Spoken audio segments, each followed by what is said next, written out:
Assalamualaikum warahmatullahi wabarakatuh. Om Swastiastu, Namo Buddhaya, Salam, Salam Rahayu, Salam Kebajikan. Ketemu lagi dengan Combre Ma'rifat. Sore ini kita ada di Kudus, dan juga alhamdulillah berkesempatan untuk berbagi tentang tentang Dajjal, sihirnya Dajjal.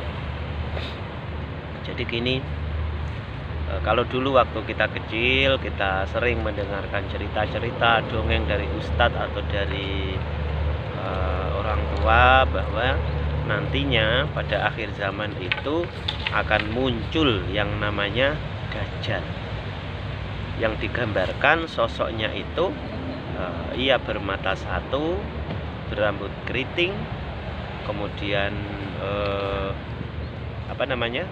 di jidatnya tertuliskan kafir gitu ya. Nah, cuman jika dengan sosok menyeramkan itu, apakah mungkin kita bisa terfitnah atau terpengaruh oleh dia? Karena begitu kita tahu saja orang dengan mata satu, kemudian rambut keriting, dan di jidatnya ada tulisan kafir, maka kita akan cepat-cepat lari sebelumnya. Nah, cuman itu kias sebenarnya. Jadi orang tua dulu itu memberikan sesuatu pemahaman kepada anak cucunya itu lewat kias. Nah, kemudian apa sih sebenarnya Dajjal itu? Dajjal itu ialah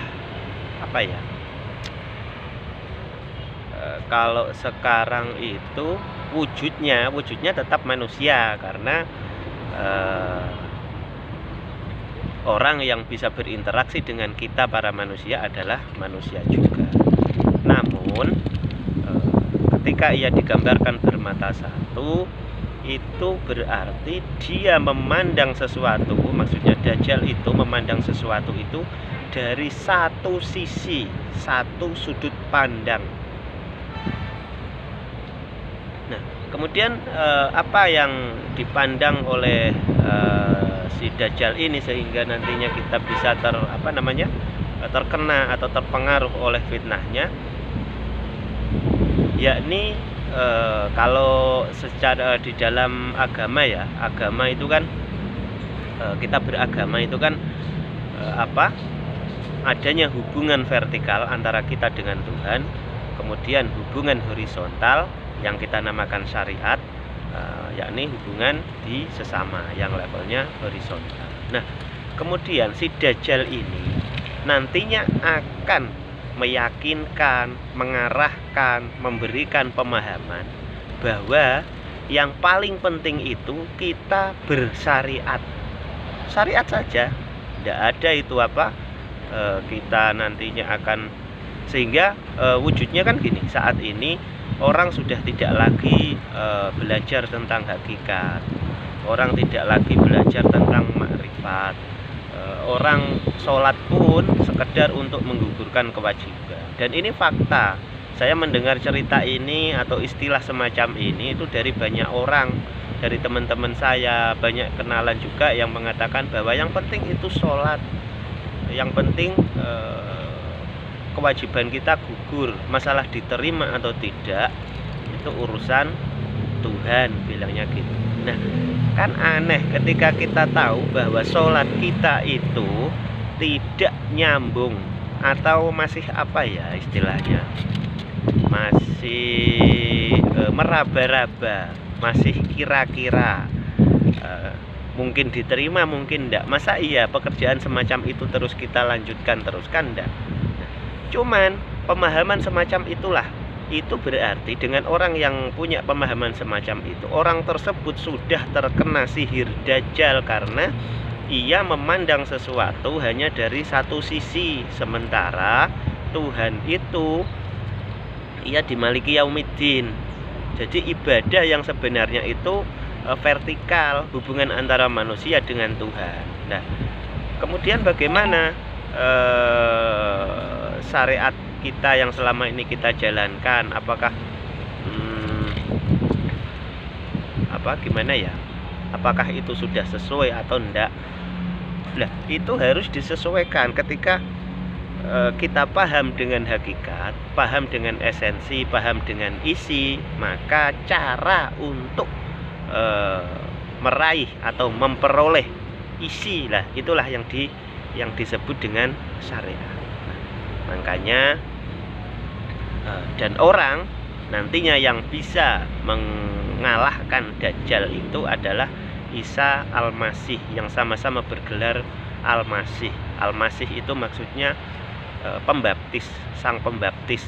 Baptis itu istilah yang dipakai di dalam Nasrani. Kalau di kita orang Islam itu istilahnya baiat. Maka dengan baiat itu adalah mengembalikan esensi yang sebenarnya, bahwa di dalam Asy-Syura 52 itu disebutkan kalau sebelumnya kita tidak tahu apa itu iman dan apa itu kitab, sehingga kami jadikan ian nur. Jadi iman itu adalah proses pemasukan nur. Ketika nur iman dan nur kitab, keyakinan dan juga pemahaman tentang ibadah itu sudah masuk ke dalam kalbu kita lewat baiat itu tadi, karena proses baiat itu pemasukan nur iman dan nur kitab. Nur kitab itu berupa pemahaman. Nah, makanya setelah kita paham, kita tahu, kita bisa melangkah ke selanjutnya dengan syariat yang pastinya sesuai. Kita ibaratkan begini, kita punya tujuan untuk makan bakmi misalnya atau mie godok, tujuannya itu. Lah, syariatnya gimana? Ya kita beli mie, kita masak, kita itu, sehingga terjadi klop atau match antara syariat dan juga hakikat. Nah, dan satu-satunya yang bisa mengalahkan itu menyingkirkan sihir Dajjal adalah itu dia, Isa Al-Masih atau Isa sang pembaptis. Karenanya temukan itu. Karena apakah sudah turun Isa saat ini? Sudah.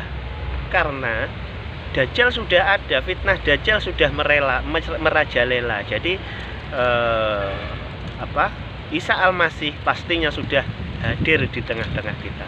Makanya mari kita sama-sama temukan, sehingga nantinya ibadah kita bisa sampai bisa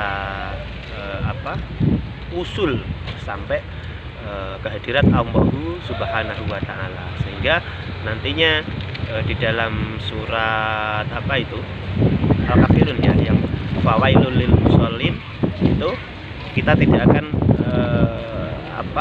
menemui itu, karena neraka well itu adalah neraka yang diciptakan hanya untuk orang yang sholat, yakni sholatnya yang lalai, sholat yang tidak nyambung. Jadi sholat itu hanya jungkrak-jungkruk saja, hanya sujud, rukuk, kemudian kita tidak tahu itu diterima atau enggak, karena kita tidak belajar tentang hakikat ibadah, hakikat sholat. Dan akhirnya ilahi anta maksudi waridhoka matlubi. Wassalamualaikum warahmatullahi wabarakatuh.